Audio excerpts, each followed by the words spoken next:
चलिए बात कर लेते हैं अशोकनगर की, जहां पर सोसाइटी फॉर प्राइवेट स्कूल की बैनर तले ही बताना चाहेंगी। अशोकनगर से खबर है, जहां पर सोसाइटी फॉर प्राइवेट स्कूल के बैनर तले ही निजी विद्यालय में भेदभाव का आरोप लगाया गया है। बताना चाहेंगी स्कूल संचालक बड़ी संख्या में ही कलेक्ट्रेट पहुंचे हैं। अशोकनगर से खबर है, जहां पर सोसाइटी फॉर प्राइवेट स्कूल में बैनर तले ही निजी स्कूल संचालक बड़ी संख्या में कलेक्ट्रेट पहुंचे हैं, जहां पर आरटीआई यानी निशुल्क शिक्षा अधिकार अधिनियम की फीस प्रतिपूर्ति किए जाने की मांग को लेकर ही कलेक्ट्रेट के नाम ज्ञापन सौंपा है। इस पर बड़ी संख्या में निजी स्कूल संचालक पहुंचे हैं। बताना चाहेंगे अशोकनगर में जिला परियोजना समन्वय के खाते में ही फीस की राशि आ जाने के बावजूद भी निजी स्कूल संचालकों को वर्ष 2022-23 से ही इस फीस का भुगतान नहीं किया गया है।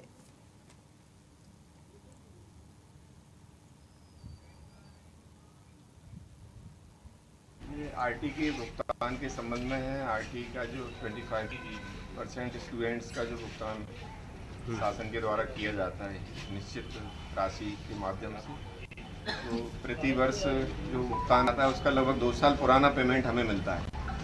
तो हर साल होता है क्या, एक तो 2 साल बाद मिलता है हमें वो पेमेंट, लेकिन उसके बाद भी पूरी जांच प्रक्रिया गवर्नमेंट जब पूरा कर लेता है, उनका अपना पोर्टल है, उनकी अपनी जांच प्रक्रिया है, फिजिकल वेरिफिकेशन ये लोग करते हैं 2-2, 3-3 बार कम से कम, उसके बाद फाइनल पोर्टल पे अपलोड करते हैं। और जब इतनी प्रक्रिया पूरी हो जाती है तो उसके बाद तो कोई विलम्ब नहीं होना चाहिए। हमारा ये आग्रह है कि जो भी कुछ है उसके बाद भी कोई ना कोई पेंडेंसी रह जाती है इनकी तरफ से, फिर ये पुनः जांच कुछ निकालते हैं, जबकि अधिकतर जिलों में ये पेमेंट भुगतान हो चुका है।